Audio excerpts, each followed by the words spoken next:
Welcome to the DOORS presentation on the new DOORS CIE review process. This is a re-recording as we were in the live session earlier this morning and unable to record that session due to technical difficulties. It is Wednesday, March 13th, 2019, and again, this is the presentation on competitive integrated employment review process and supported employment, a check-in on addressing some frequently asked questions for our community rehabilitation programs.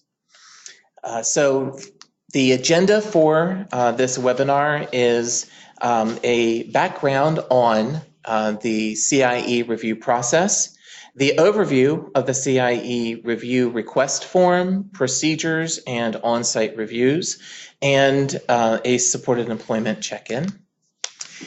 I am John Stem, Program Manager for Quality Assurance, Policy, and Planning, and I will provide the background for the DOORS CIE review process, which then will go into greater detail following this initial background. So first, I wanted to begin with just going over the definition of competitive integrated employment as this was introduced with the signing of the Workforce Innovation and Opportunity Act. And this definition has three different components: competitive wages, integrated setting, and opportunity for advancement. And the definition is satisfied in the RSA regulations by addressing these areas. First, under competitive wages, we are looking for wages which are comparable to the customary wages that are paid by the employer to employees without disabilities in similar positions, and benefits which are provided by the employer to the individual are comparable to the benefits received by an employee without disabilities in the same or similar positions. For integrated setting, there are two areas of focus. One is that the employment is typically found in the community, and the other is that the employment in which the employee with a disability is working has the individual interacting for the purpose of performing the duties of the position with other employees within the particular work unit or the entire work site, and as appropriate to the work performed with other persons, again, co-workers, customers, vendors, who are not individuals with disabilities. This criteria does not include in the other persons individuals who are supervisory personnel or individuals who are there to provide support services for the employee. And the work performed must allow for the same amount of integration or communication and interaction with other employees without disabilities to the same extent that employees who do not have disabilities would interact with those individuals in the same or similar positions. And then finally, the opportunities for advancement. There we are looking to see that the employment setting provides the individual with opportunities for advancement which are comparable with those available to employees without disabilities in similar positions. So when the RSA put out the regulations for the Rehab Act, and as a result of the changes through the Workforce Investment and Opportunity Act, a number of questions arose around the definition of competitive integrated employment, and those questions primarily focused on the integration component of CIE. And RSA published a frequently asked question, which is available on RSA's website. It's also more easily find or available on the WinTAC website. And that is the source that I'm referencing here. The WINTAC is the Workforce Innovation and Technical Assistance Center, and they are funded by RSA to provide technical assistance for VR programs. And their website is www.wintac.org. And the frequently asked questions is available on their resources page at a link entitled Integrated Location Criteria of the Definition of Competitive Integrated Employment, FAQ. So for purposes of this webinar and providing some, again, background leading up to today's webinar, I'm going to go over two of the questions that RSA addresses in that frequently asked questions list. The first is, what is meant by typically found in the community as used in the definition of competitive integrated employment?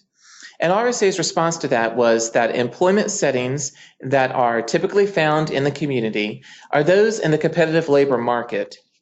Settings established by community rehabilitation programs specifically for the purpose of employing individuals with disabilities, such as sheltered workshops, do not constitute integrated settings because these settings are not typically found in the competitive labor market.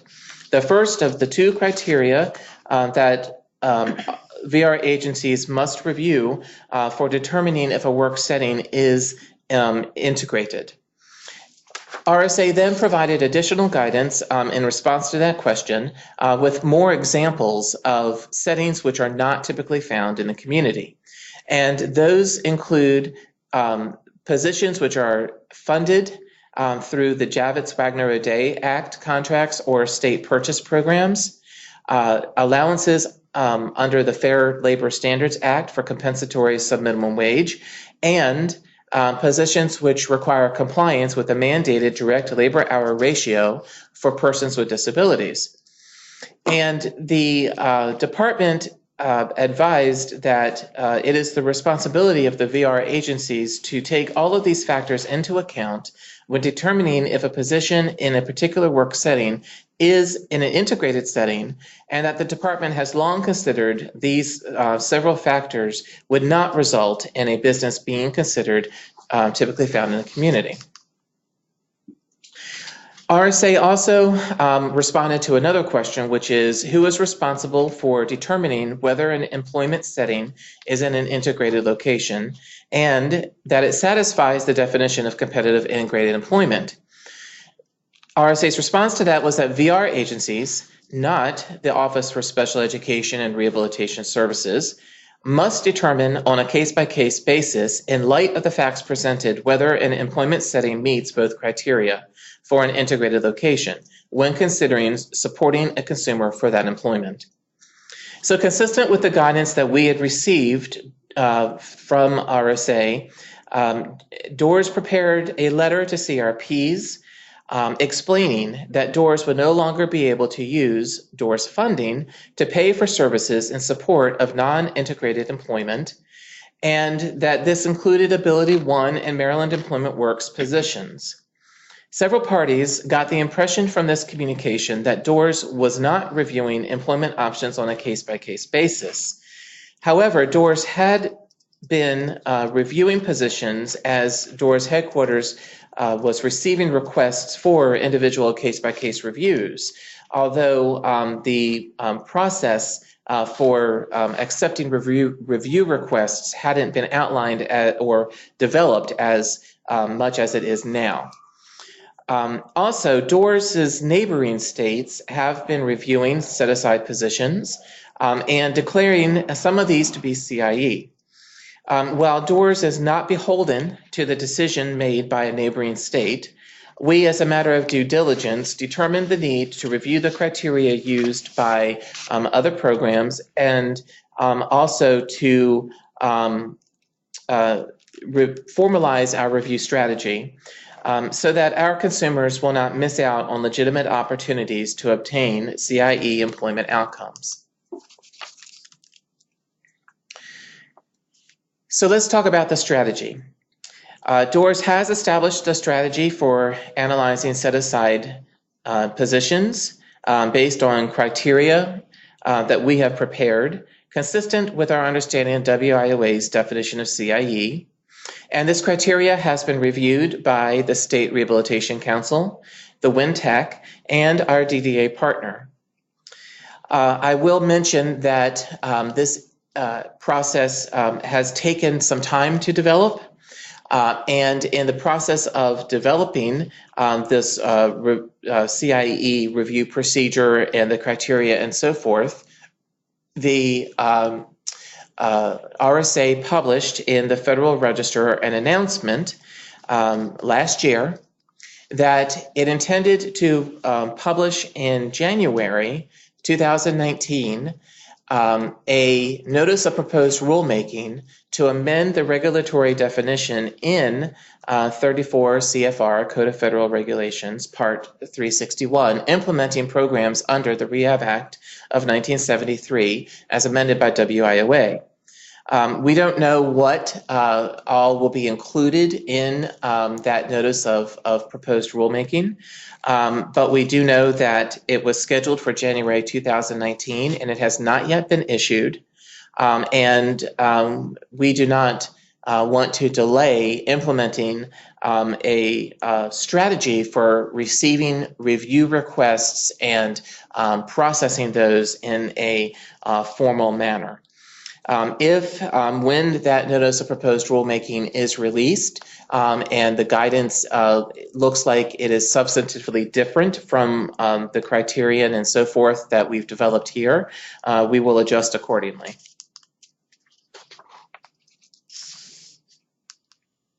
So the goal of our competitive integrated employment review process is to review all positions where the CRP is the employer of record and the CRP is seeking DOORS assistance to fill the position or to provide services to support a consumer in that position. So these may be positions which are administrative and operations in nature, such as secretarial positions, positions as job coaches, couriers, or housekeeping. These also may be positions as part of an Ability One or Employment Works contract, or these might be positions which are customized employment. DOORS will require that all positions where the CRP is the employer of record be submitted for review through the process that will be outlined later in this webinar. If a position appears to be customized in nature, DOORS headquarters will provide an initial review and will then forward that to the DOORS counselor and the provider or the employer for a more thorough review of the individual's circumstances. As reviews are requested, the results of those reviews will be published on the DOORS website for future reference, but because customized employment positions are individualized in nature, those will not be included on the list for general review. So let's talk about the timeline. Much of this timeline has passed because we are now in the middle of March and approaching our go live date. But in preparation for this, we have conducted 2 webinars with our DOORS staff to provide an overview of the process that we're preparing to implement, and also then to check in with them on how supported employment is working. And then we've also pulled together the DOORS staff, which we have designated to be responsible for the review process as the review requests are submitted. And we trained them on the form and the follow-up questions that they'll need to address. And then we have conducted this webinar and this recording today on March 13th.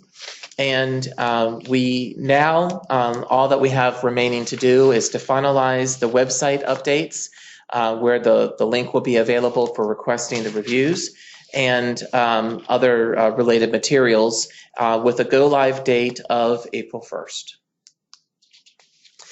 So as we proceed with this process, there will be occasions when the positions that we review are considered CIE.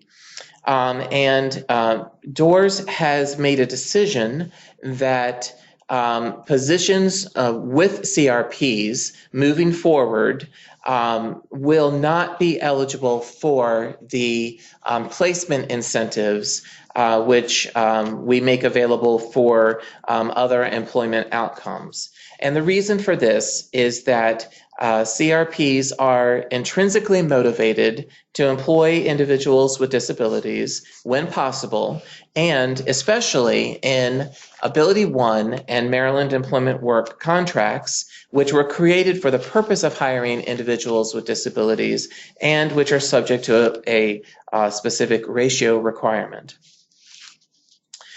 So as mentioned earlier, DOORS involved several partners, including DDA, in the review process of the criterion that we will be using.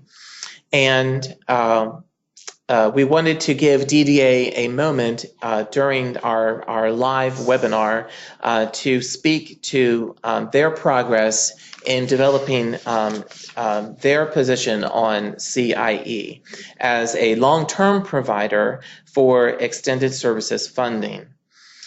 We also just wanted to be sure to note that just like we are independent from other states in our decision making, DDA is independent from DOORS in their decision making regarding providing funding in support of an individual's employment outcome. So before we go into the details regarding the DOORS CIE review request procedures and review process, let's look at what Stacy Jones from DDA had to say regarding DDA's progress in developing their review. Okay, so this was from the live webinar, and Stacy Jones, she said, good morning, thank you for having us. She wanted to thank DOORS and to have, for a moment, to provide a few quick words on behalf of DDA. And to reiterate that DDA continues to collaborate with their partners, including DOORS, on the issues related to CIE. Then commented that DDA recently finished a waiver amendment public comment period, and based on stakeholder feedback, DDA is still actively developing their own policies and guidance regarding use of competitive integrated employment criterion and a checklist. DDA is committed to collaborating with DOORS and people that receive services, provider agencies, to make decisions related to CIE on a case-by-case basis when necessary.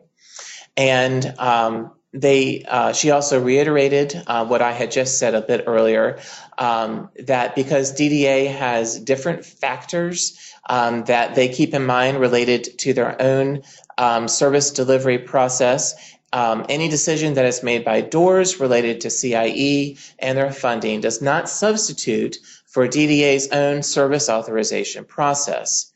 As DDA formalizes their policies and their procedures, they will provide an in-depth overview to the stakeholders, including a webinar and policies and guidance materials. And so she thanked us for the opportunity to share that, and then we moved on. Okay.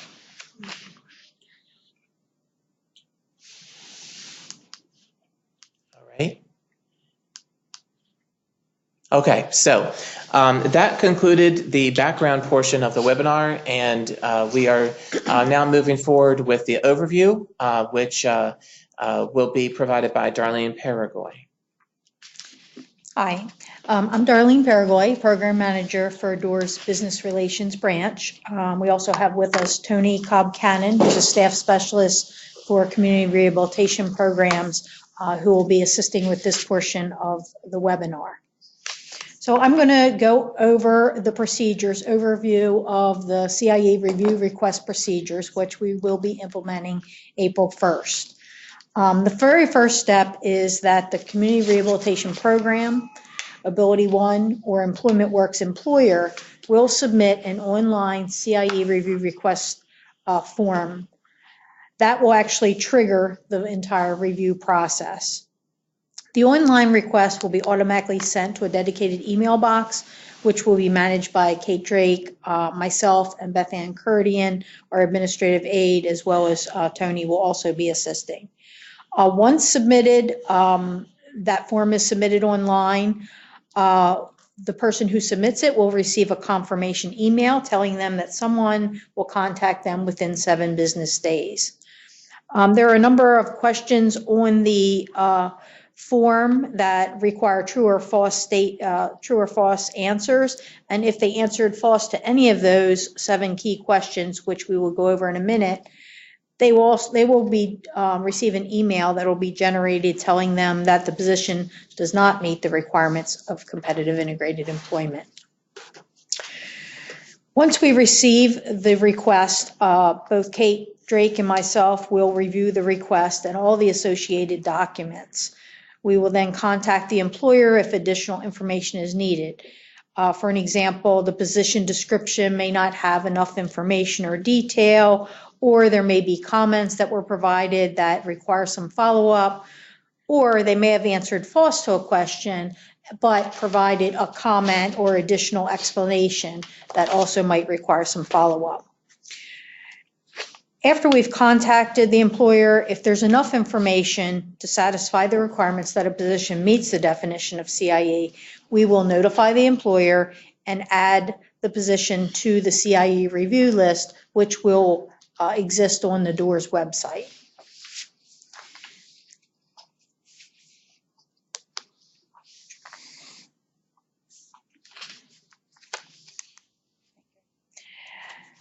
If there is not enough information or it is determined that an on-site visit should be conducted, we will assign the review to an appropriate staff member. We'll review the CIE review team on the next slide. An on-site review will be conducted then. The reviewer will contact the employer and set up an on-site visit.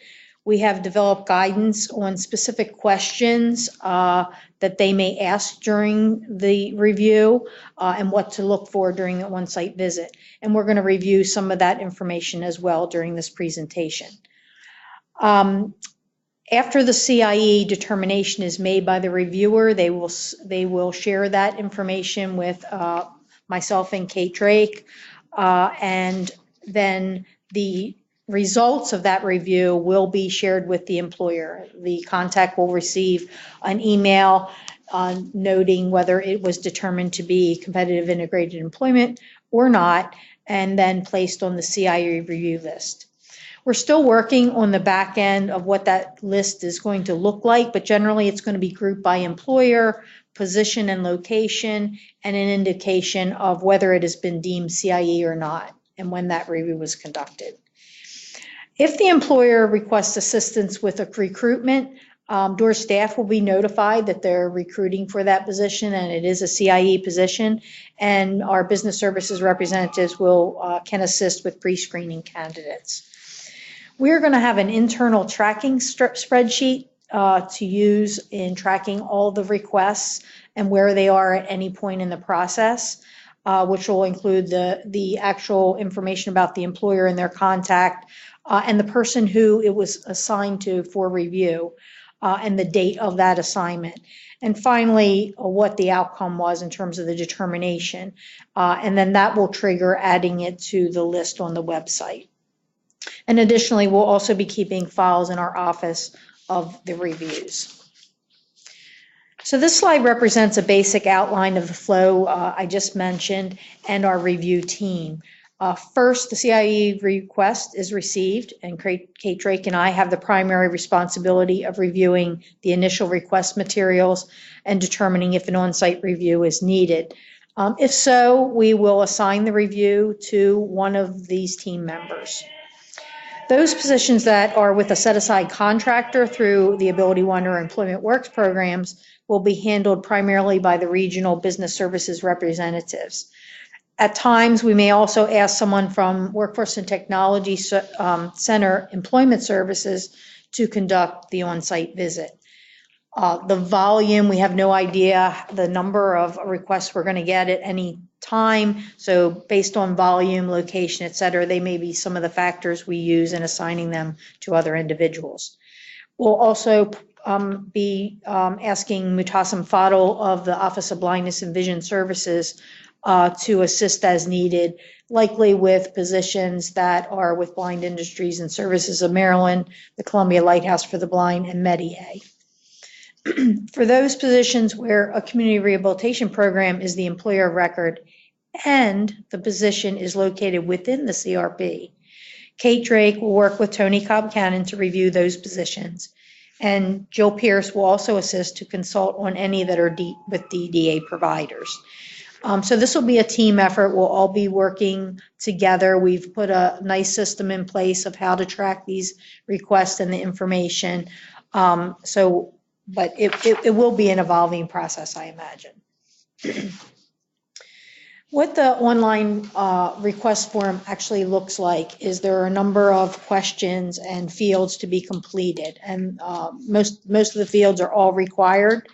So I'm just going to go through what that form looks like. The first part is the employer contact information, and this is basically the name of the person who's requesting the review, their email, phone number, and their title. And then there will be a question whether they are currently recruiting for the position. We want to know this because we will be giving priority to those for which they're currently considering or seeking candidates. Some CRPs may choose to send in requests even when they're not currently recruiting so that they can get those positions on the CIE review list. So that they can make the hiring process smoother when they do have an opening. But we will be first addressing those where there is a current recruitment. Third will be the employer of record. And then that is always going to be a CRP set-aside contractor under the Ability One or the Employment Works program. We're going to ask what the position location is. That's the name of the business where the individual will actually work and that address. So the CRP may be the employer of record, but the actual location may be Fort Detrick in Frederick, or it may be the MVA in Glen Burnie, or actually at the CRP. So that's where we want to know, that's what we're looking for there. Next will be a series of 7 true and false questions. They're more like statements, but the individual completing the form will affirm either that statement is true or false.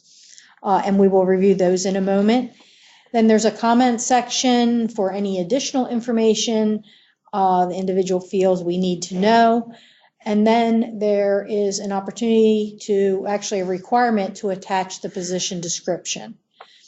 Then there's a question, is it a set-aside contract position? And if so, you're going to be checking off Ability One, Employment Works, or not applicable. And if it is a contract, it'll actually ask for the contract end date. And then the last thing is the certification by the authorized representative of the employer. And this is important, and this is why it's a requirement that someone from the employer actually completes this online form, because they're going to have information about the position that others, such as job coaches from other CRPs or doors counselors, would not have. And this certification is saying that all the information is true, and that they're certifying that this is everything is true contained in the document. So now we're going to go through each of the 7 questions, true or false questions, and then we're also going to provide some examples of some possible follow-up questions that may be asked either on the phone when we contact the employer, or actually during an on-site review. So the first true or false question is, the position pays an hourly wage at or above the state or local minimum wage rate, whichever is higher, for the area in which the employment site is located. Hello, everyone. I'm Tony Cobb Cannon, and I will be reading the follow-up questions to the statements that Darlene is reading. So the follow-up question to question number 1 is, what is the pay rate for the position? Is there a pay range based on experience? Is the position full-time or part-time? How many hours per week? Is this a temporary or seasonal position? And how many positions in this classification exist at this location? We've added a little note to remind you all that Maryland's minimum wage is currently $10.10 per hour. However, in Prince George's County, the minimum wage is $11.50 per hour, and in Montgomery County, the minimum wage is $12 per hour if it's 50 or fewer employees, and then $12.25 per hour if it's 51 or more employees. The second question, at no time will the wages paid for this position be subject to time studies to which non-disabled individuals are not subject. Possible follow-up questions are wages based on individual performance? And do you have any positions or employees that are subject to time studies? Question 3, an individual employed in this position will be eligible for the same level of benefits as non-disabled employees. The sub-questions are, what benefits are available to an employee in this position? Are they standard benefits available to all employees? Can we have a copy of their benefits information? Is this given to every employee at the time of hire? And when are employees eligible for these benefits? Is eligibility the same for everyone? Question 4, this position is and will continue to be available to the individual hired regardless of the service provider with whom the individual is connected. The following possible follow-up questions to the statement above are, is this a newly created position? Has this position been advertised? Does the employer have a particular individual in mind for the position? If so, this could be considered customized employment. If it is, it will not be on the list. However, it could be considered a CIE for the individual. That is a conversation that has to take place between the doors counselor and the employment specialist. Is the employer currently also the service provider for the individual? Was this position created to fulfill business needs? And who is the supervisor? What is the title of that person? Question 5, this position is not located within a setting established for the sole purpose of employing individuals with disabilities. Some questions to ask are, where specifically will the job task be performed? What does the environment look like?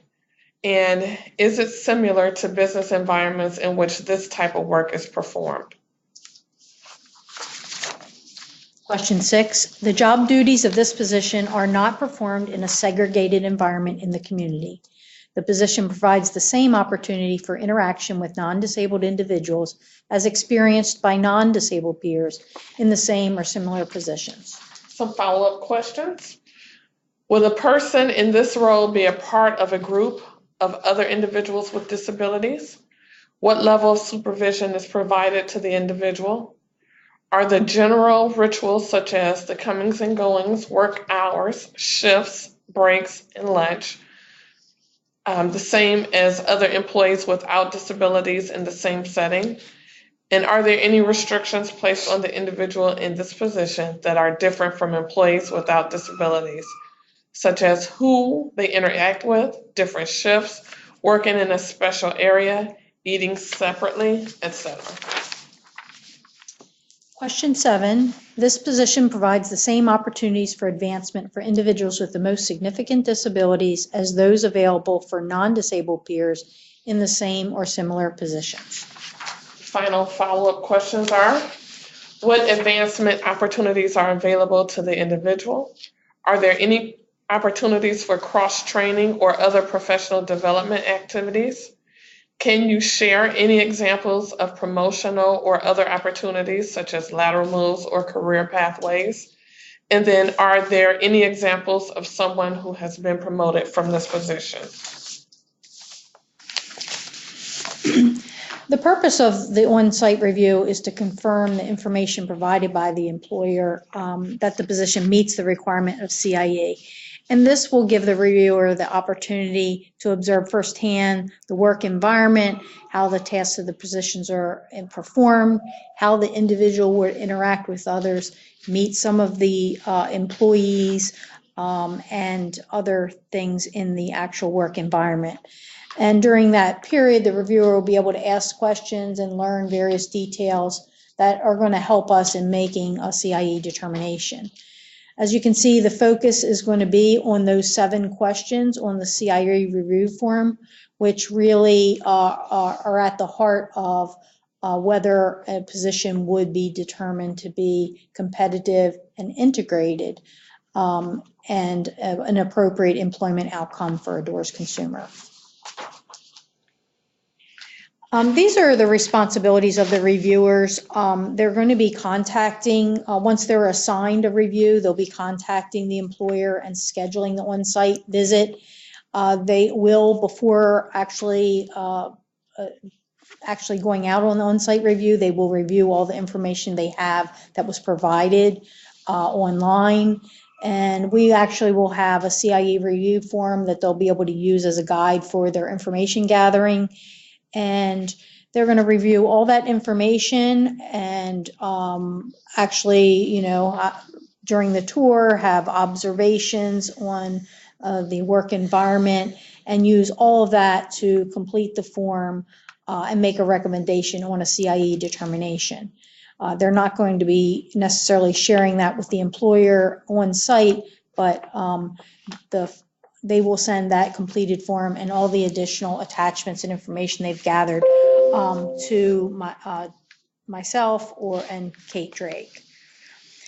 And then in terms of wrapping up the review and the CIE determination, the reviewer is just going to let the employer know that he or she will be submitting all the information that they've gathered. And again, they're not going to be providing any indication of their recommendation during the review. And an actual official notice will be sent to the employer and indicating whether the position was deemed CIE or not CIE. If it was not determined to be CIE, we will list some of the reasons or the reasons why it was not. And those determinations will be placed on the CIE review list on the DOORS website. So this is going to be an evolving process. It's a new process for us. We've worked very hard and long on this, setting this up. We now will have a formal way of tracking requests, those individual requests from employers, so that we know how many requests we're getting and how often we're actually doing on-site reviews. We are as I mentioned, going to be focusing first on those as they come in by date, as we receive them, and those where there is a current employment opportunity, and also those within Maryland boundaries first. Please be patient. It's going to take some time for this list to develop. Obviously, there is currently no list. And so until we begin receiving requests and making determination, it's going to remain a short list for some time, and it will actually build as we go. We will be doing our best to get these done as timely as possible. All the staff who are going to be conducting these reviews do have other responsibilities, but we're going to do our best to get them done as quickly as possible.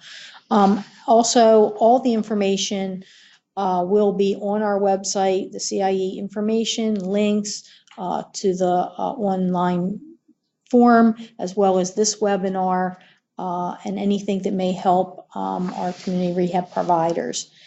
If I have an example here that where a job coach might call a counselor because he or she sees a position at another CRP, it's an Ability One contract, and they may call the counselor and say, hey, can I, work on helping Johnny apply for this position? And at that point, what should happen is either the CRP job coach or our counselor should be able to look at the door's website to see if that position's on there. As I said, the list will be short at first. So if you're not sure if a request has actually been submitted or the employer, you haven't been able to get that information from the employer, you can call our office, call my office, and we can look at our tracking list and spreadsheet and let you know if we've received it and where we are in that process. And of course, we're always open to answering any questions anyone may have about this process. And we thank you for your time. Priority. Thank you. That concludes our webinar portion of competitive integrated employment. And now we're going to have a check-in of supported employment. It's basically just a review of some common questions we received over the past year.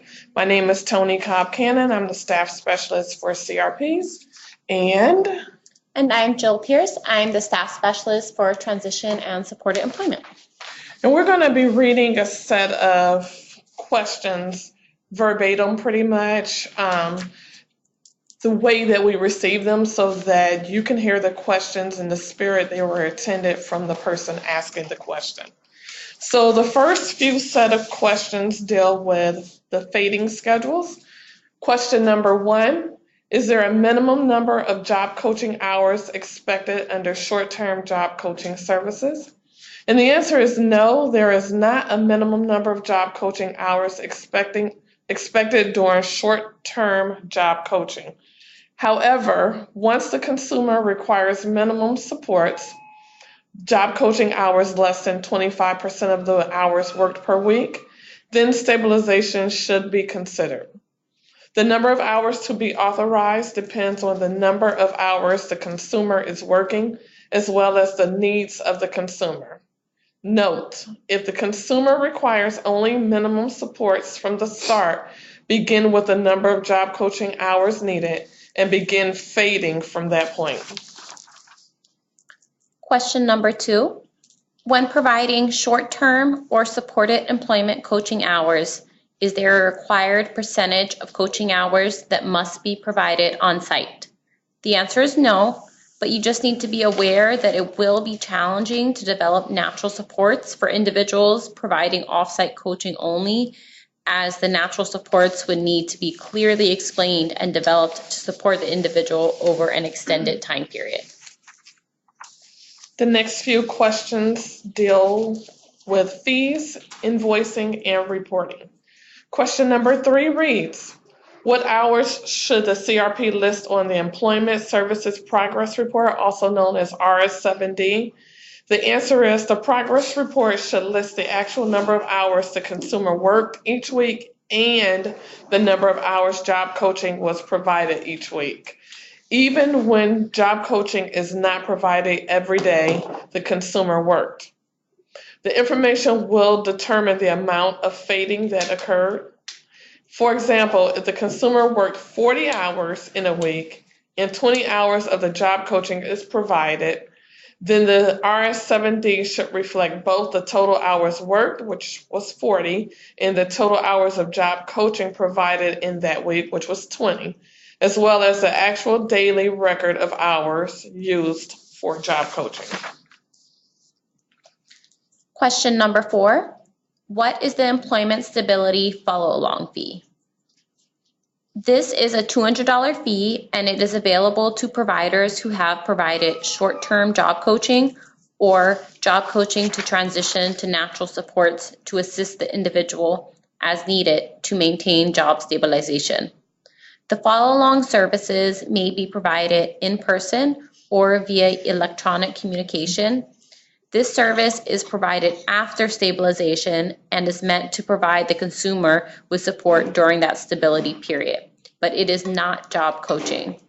If the consumer requires intensive services, such as job coaching, then the stable date must be removed from aware until the consumer once again achieves stability.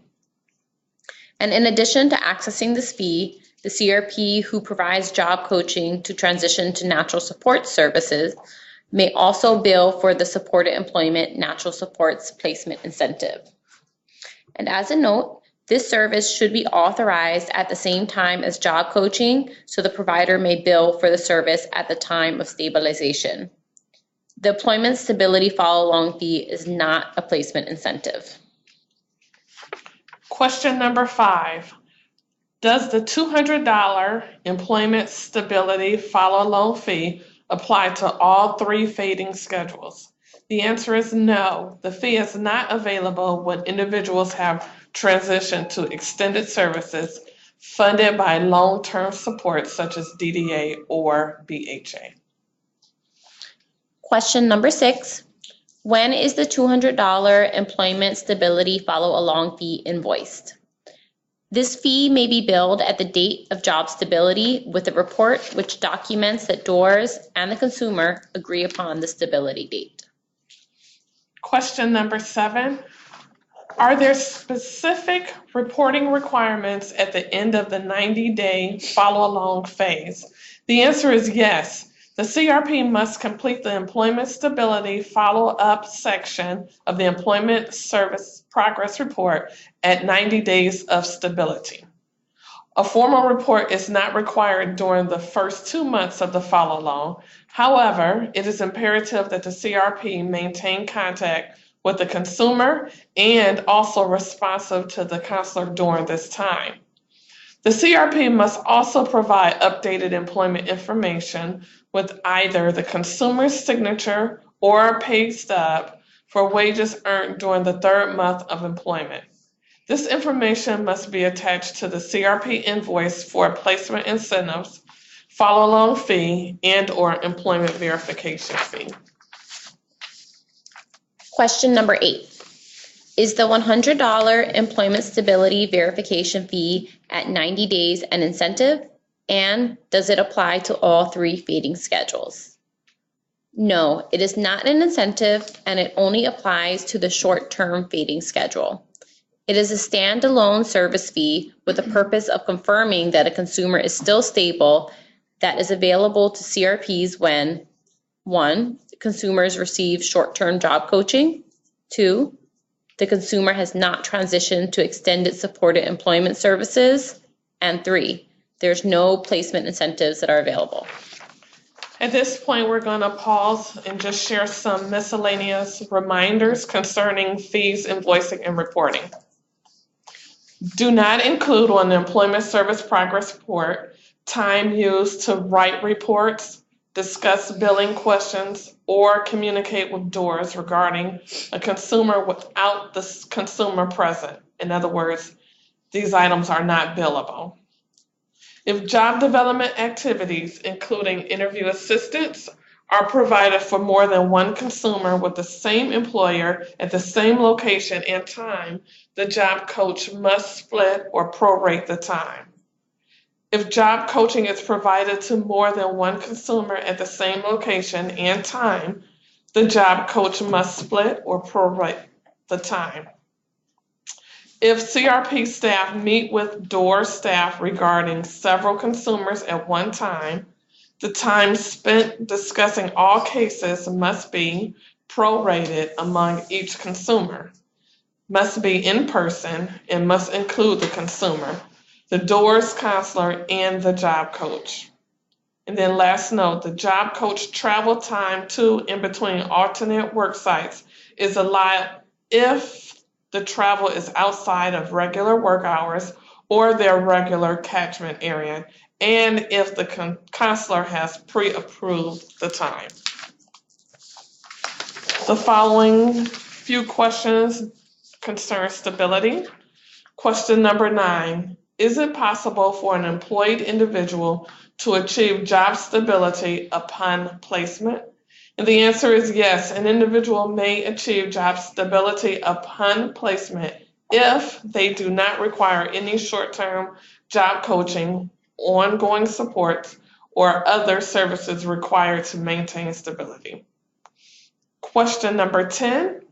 If a CRP is authorized to provide job development but does not provide job coaching, are they able to request payment for placement incentives in the employment stability verification fee at 90 days?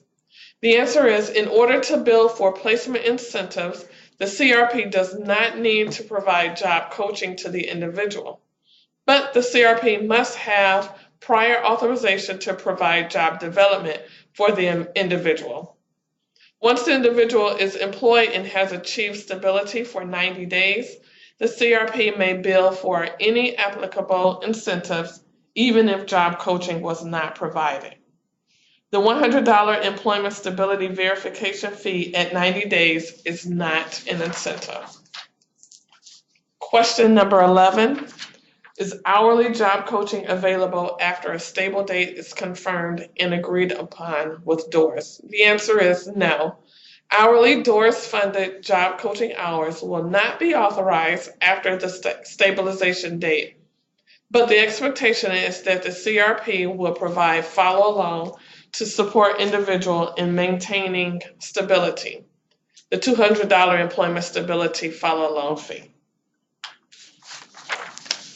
Question number 12.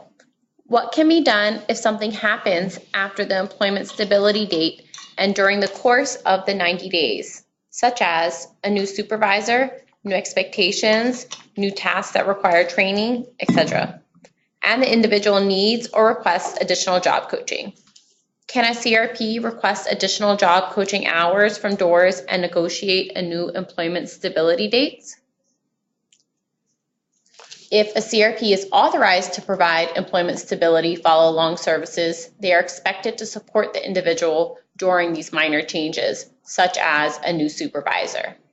However, if the individual requires intensive supports after a stability date has been determined, this should be discussed with the DOORS counselor and consumer.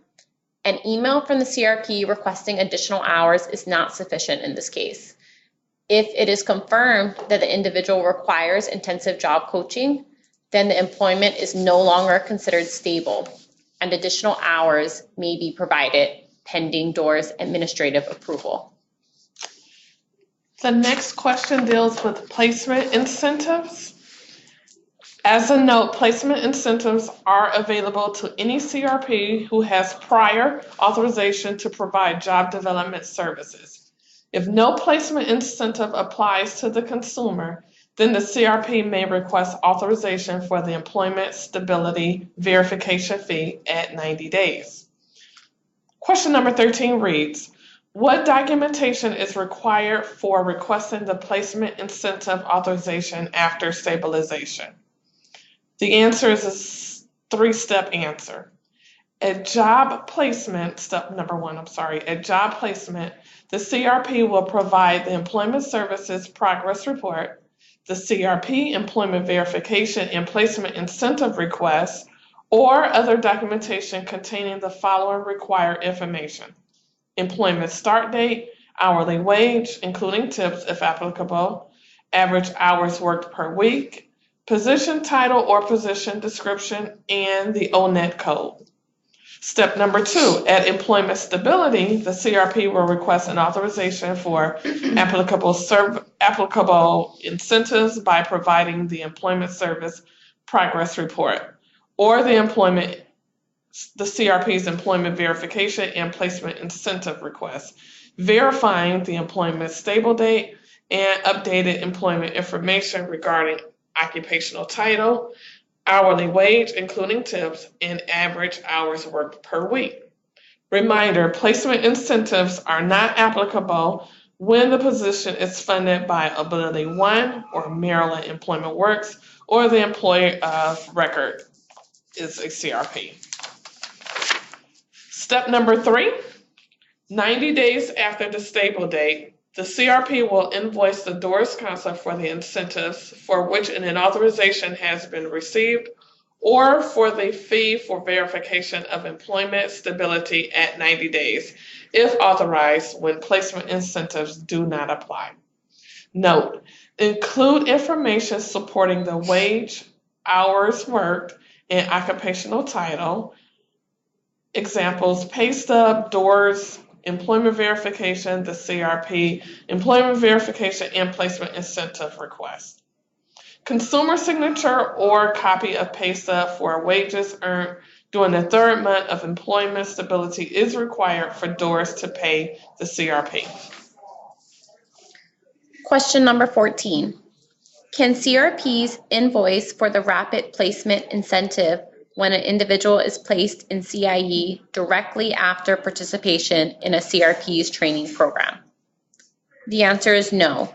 This is because incentives only apply when job development services have been previously authorized through DOORS. So if a provider does not have a job development authorization, a rapid placement incentive would not be available.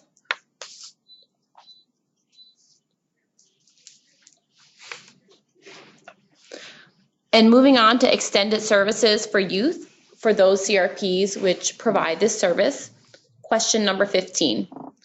For whom would youth extended services be used? The answer is, these services are for youth that gained employment and have no extended services funding available, but require more than natural supports to maintain stability. DOORS will pay the CRP a monthly flat rate of $550 up to 4 years until the youth turns 25 or until another extended services funding source becomes available or natural supports become sufficient. These services must be approved through administrative approval on an annual basis and added to the consumer's IPE each year approved.